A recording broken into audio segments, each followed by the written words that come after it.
जय हिंदू राष्ट्र। बड़ी खिन्नता का विषय है कि उदयपुर में कन्हैया कुमार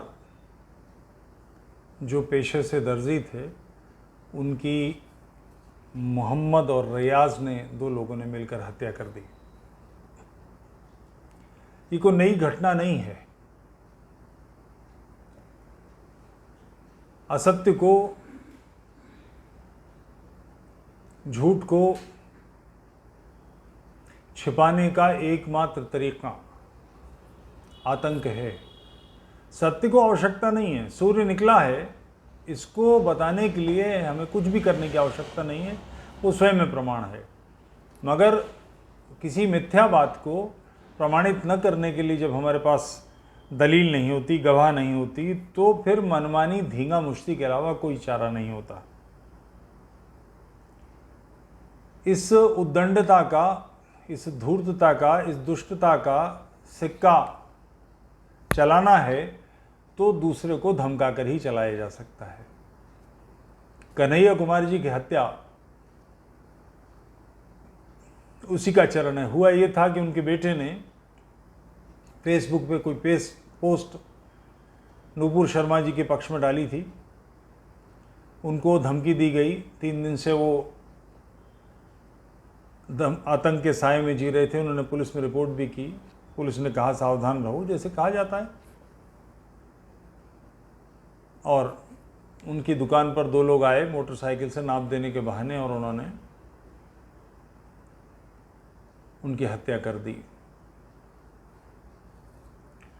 इसमें एक बात ये भी है कि उन लोगों ने हत्या करने के बाद 2 वीडियो वायरल किए, जो वीडियो पहले से रिकॉर्ड किए हुए थे, जिसमें उन्होंने कहा कि गुस्ताखे रसूल की एक ही सज़ा सर तन से जुदा, मैंने इसकी शुरुआत कर दी है, बाकी लोगों के गले आप काटें, ये क्रम रुकना नहीं चाहिए। इस पर मैं बाद में बात करूंगा। पहले इस विषय पर बात करना चाहूँगा जो ज़रूरी है कि कन्हैया कुमार की हत्या होने के बाद पुलिस ने उन लोगों को, 2 लोगों को पकड़ लिया, और 2, 4, 5, 6 जिन्होंने मदद की होगी उनको धरा जाएगा। इन लोगों को फांसी होगी, मुकदमा चलेगा। भारत की राजनीतिक परिस्थितियां ऐसी हैं कि हो सकता है कांग्रेस के, सपा के, ललुआ के, शरद पवार के लोग वकालत नामे साइन कराएं, बड़े वकीलों उनके पक्ष में खड़ा कर दें, मुकदमा हो। मगर ये इतनी हाइप है कि बचेंगे नहीं, फांसी तो इन्हें होगी। और ये इसके लिए चिंतित भी नहीं है। ये जन्नत का रास्ता, 72 हूरें, 70 गिल्मा, शराब की नहरें, इन सब के चक्कर में है। एक प्रश्न कन्हैया कुमार या उस जैसे प्रत्येक व्यक्ति से, जिसे ये आज नहीं फेस करना है। कुछ लोगों को लग रहा है कि कन्हैया कुमार के ऊपर आया, या कुछ और लोग होंगे, हम जैसे लोग होंगे, उनके ऊपर है। सबका नंबर आना है। लाहौर में कोई नहीं बचा, कराची में कोई नहीं बचा, ढाका में, जसौर में, अफगानिस्तान में, सबका नंबर आना है। कुछ लोग इसे रोकने की कोशिश कर रहे हैं, शेष वो लोग हैं जो तमाशा देख रहे हैं, या जो तमाशा भी देखने के मूड में नहीं है, अपने काम में। कन्हैया कुमार जैसे लोगों से ये सवाल, आप पेशे से दर्जी हैं, आपके पास जहाजी साइज की इतनी बड़ी कैंची है, यानी 2 धार वाला छुरा, आपने ये घोंपा क्यों नहीं? आप मर कैसे गए? दूसरे के आक्रमण के सामने आपने कुछ नहीं किया। आप भेड़ हैं, बकरी हैं, चूहा हैं, मुर्गा हैं, पलटकर आपने क्यों नहीं मारा? पौरुष का कोई विकल्प नहीं है। इसका अर्थ यह है कि पौरुष व्यक्तिगत रूप से हम सबको प्रकट करना होगा।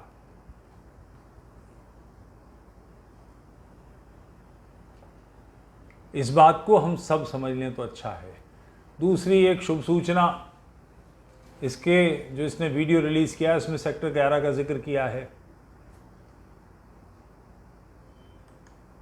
चूँकि उसे तो पता ही है, इसलिए मुझे भी कहने में कोई दिक्कत नहीं, वो सेक्टर 11 में हूँ, हम सबको वो धार पर लेने। मगर क्या हम इसके लिए कीर्तन करने मजीरा लेके बैठे हैं?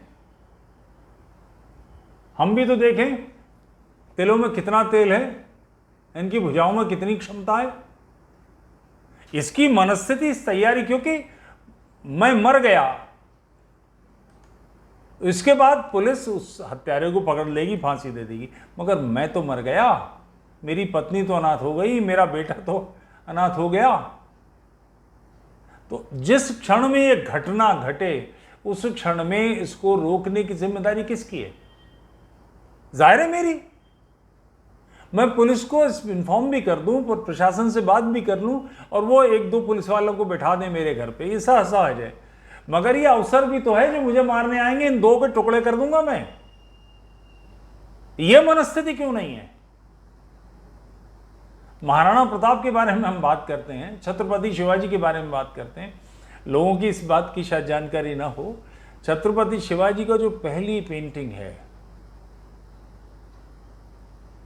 वो दिल्ली का कोई मुगलों के कैंप का कोई पेंटर था, नत्तू उस्ताद या कल्लू उस्ताद या कुछ ऐसा नाम था, उसने बनाई है कि छत्रपति दिन भर युद्ध किया है, घोड़े पर बैठे हैं, भाला जिससे रक्त टपक रहा है उसकी नोक में रोटी पिरोकर चिता पे सेक रहे हैं। ये पहली पेंटिंग है। मुगल ऐसे ही नहीं उखड़ गए, आदिल शाही ऐसे ही नहीं उखड़ गई, निजाम शाह ऐसे ही नहीं पीछे हट गया। इन सब के लिए भालों पर अपनी छातियां रखी हैं और साथ में भाले से बड़ी तलवार लिए जो उसके हाथों में उतार दी। शाइस्ता खां की उंगली तो काटनी पड़ेगी, अफजल खां की आंतें तो निकालनी पड़ेंगी। वो तो कन्विंस हैं कि वो जो कर रहे हैं वो कुफ्र और ईमान की लड़ाई है।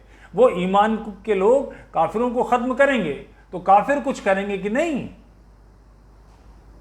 इसी की चिंता होगी। राज्य क्या करेगा, स्टेट क्या करेगा, पुलिस क्या करेगी? ये पुलिस राज्य स्टेट के करने का काम है। राज्य तो हमेशा जो घटना घट जाती है उसके बाद उसका न्याय कराने की व्यवस्था करता है। उस घटते समय क्या कर लेगा? 100 करोड़ लोगों के लिए क्या 100 करोड़ पुलिस वाले हैं?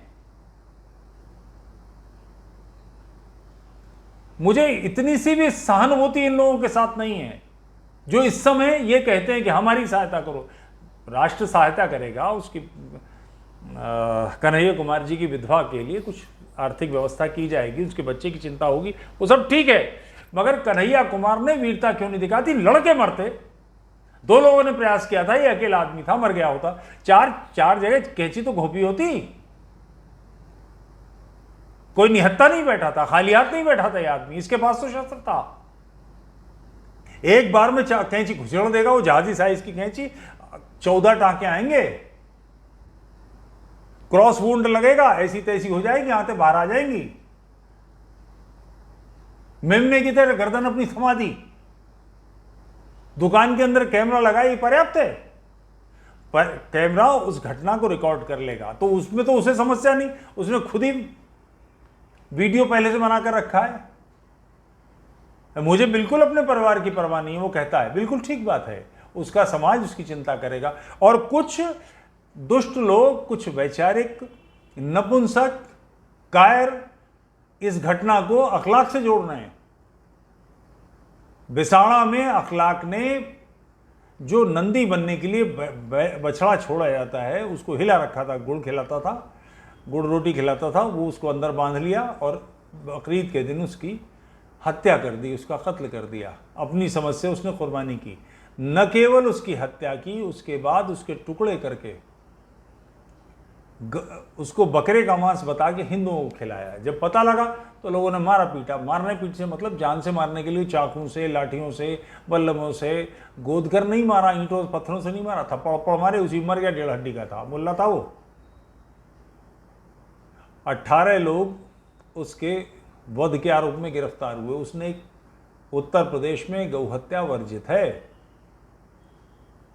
उस समय उसके फ्रिज से जो मांस निकला था वो पैक किया गया, सील किया गया। उस मांस की जांच हुई, जांच में पता लगा कि ये गौवंश का मांस है, यानी उसने कानून तोड़ा था। और 18 लोग जिन्होंने कानून अपने हाथ में लिया उनके खिलाफ FIR हुई, वो लोग जेल गए, बड़ी मुश्किलों से उनकी ज़मानत हुई। एक उनमें से रॉबिन जेल में ही मार दिए गए, पुलिस वालों ने हत्या कर दी उनकी। 17 लोग किसी तरह से छूट के बाहर आए। इन्होंने क्या किया? किसी मुसलमान को सुअर खिलाया था? कुछ और ऐसा पाप किया था? नूपुर शर्मा के पक्ष में उन्होंने कोई स्टेटमेंट नहीं दिया। नूपुर शर्मा के बारे में कोई पोस्ट थी, उसको बच्चे ने पोस्ट किया। वो पोस्ट गलत थी क्या? क्या उसमें रसूल के बारे में ऐसा कुछ कहा गया है जो रसूल की अपनी किताबों में, हदीसों में नहीं है? कुछ झूठ बोला गया है, कोई तू तड़ा की, कोई बेअदबी की, ये कहा कि नहीं है अल्लाह के अलावा कोई पूजनी, सारे झूठे खुदा हैं, ऐसा कोई बदतमीजी की? उसके बावजूद इससे कंपेयर किया जा रहा है।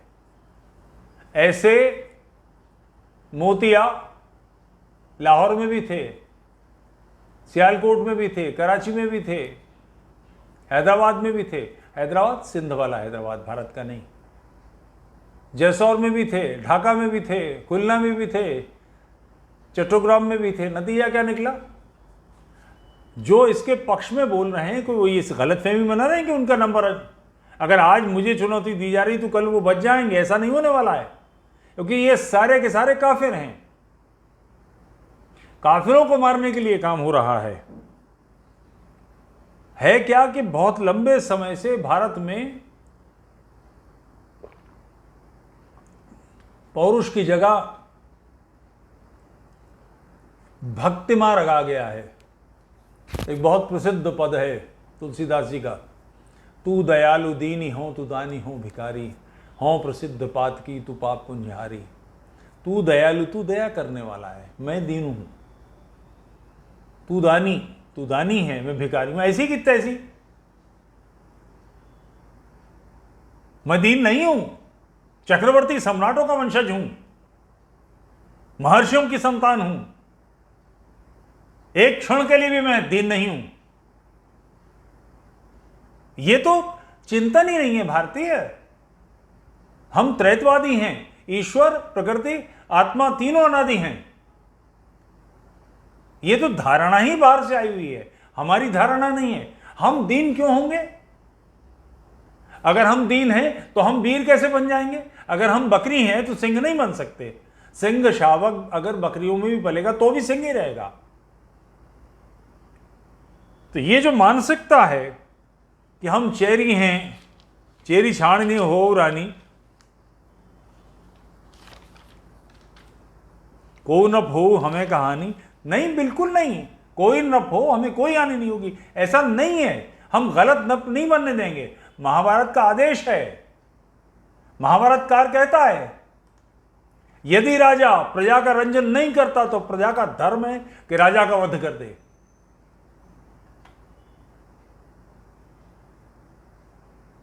कथावाचकों, गोसाइयों, भक्त कवियों, वीर बनो और वीर बनाओ।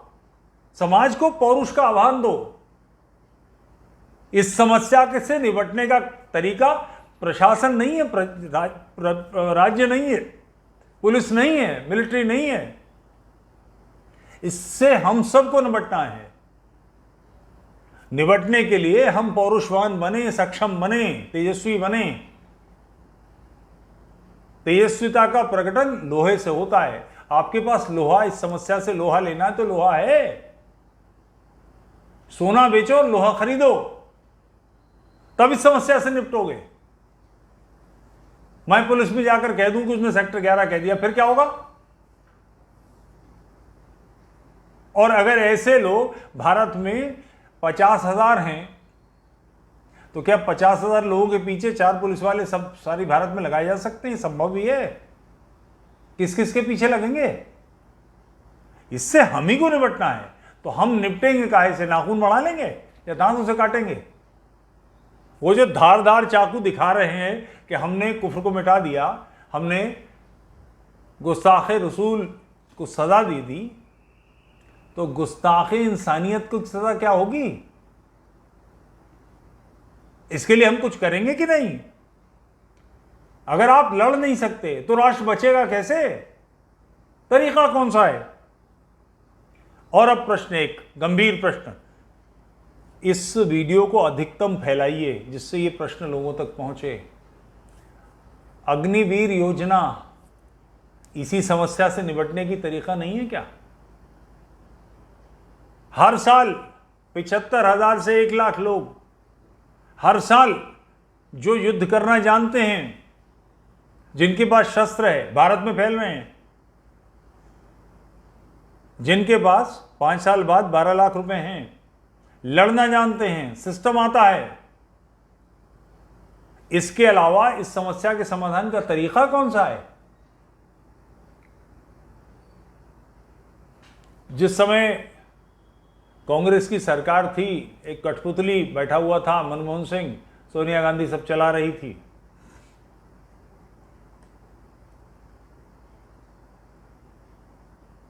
लोग बिलबिला के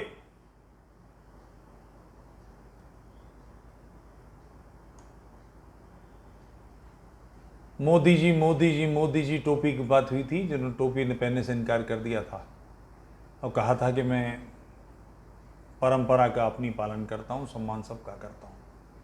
अब उसी व्यग्रता से योगी जी को पुकार रहे हैं, योगी आएंगे तो बदलाव होगा।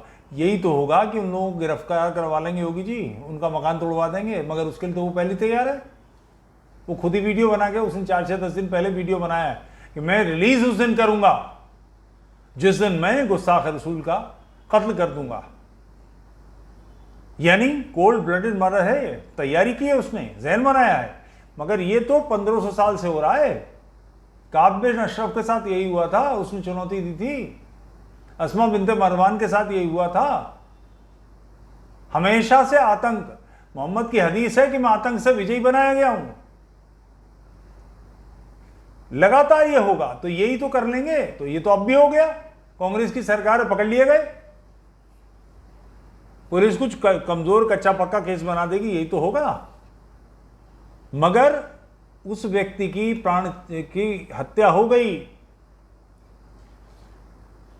कन्हैया कुमार तेली मार दिए गए, उनकी पत्नी विधवा हो गई, उनका बेटा अनाथ हो गया। समाज 10-20 लाख 50 लाख इकट्ठा करके दे देगा, निश्चित दे देगा। कुछ राजनीतिज्ञ लोग जिन्हें अपनी राजनीति चमकानी है या अच्छा काम है इस विधवा महिला के पक्ष में, अगर उसको कोई धन देता है तो अच्छा काम है। मगर जो कार्य करने का है वो ये है कि कन्हैया कुमार जैसे लोगों में, हम सब के अंदर वो पौरुष विकसित हो कि हम अपनी सुरक्षा के लिए स्वयं जूझें। हमें आत्मरक्षा में अपने प्राण बचाने के लिए दूसरे के वध कर देने का कानूनी अधिकार है। इस कानूनी अधिकार का पालन कब करेंगे? इसका इस्तेमाल करने के नतीजे में आपके प्राण बचते हैं। और जो आतताई है, हिंसक है, नृशंस है, उसकी ठुकाई होती है, वो मरता है। कल्पना करें मुझ पर कोई हमला करता है, यह अवसर है उसके 3 टुकड़े कर देने का। दूर तक मैसेज जाता है इसका, बजाय इसके कि उसके व्हाट्सएप फॉरवर्ड कर रहे हैं और समाज को डरपोक बना रहे हैं। इस बात का ध्यान कीजिए, यह आवश्यक कार्य है। यही जो हम और आप और लोग और समाज के लोग संघ से अपेक्षा करते हैं। संघ कहीं स्पेशल कहीं से लोगों के पास फोर्स है, उसके पास वो कमांडो फोर्स चलाता है, उसके पास योद्धा हैं, हम ही तो हैं उसका हिस्सा। जैसा समाज, जैसी देवी वैसे पुजारी, जैसे पुजारी वैसी देवी, ये वाली स्थिति है। इस स्थिति से बाहर आइए, पौरुषवान बनिए, संघर्ष कीजिए, आतताई की आंख में आंख डाल के उसकी आंतें बाहर खींचिए। अगर आप ऐसा नहीं कर सकते तो आप मारे जाने के लिए भारत, शेष बचे भारत के अफगानिस्तान, पाकिस्तान, बांग्लादेश से बनने के लिए अभिशप्त हैं। जय हिंद राष्ट्र।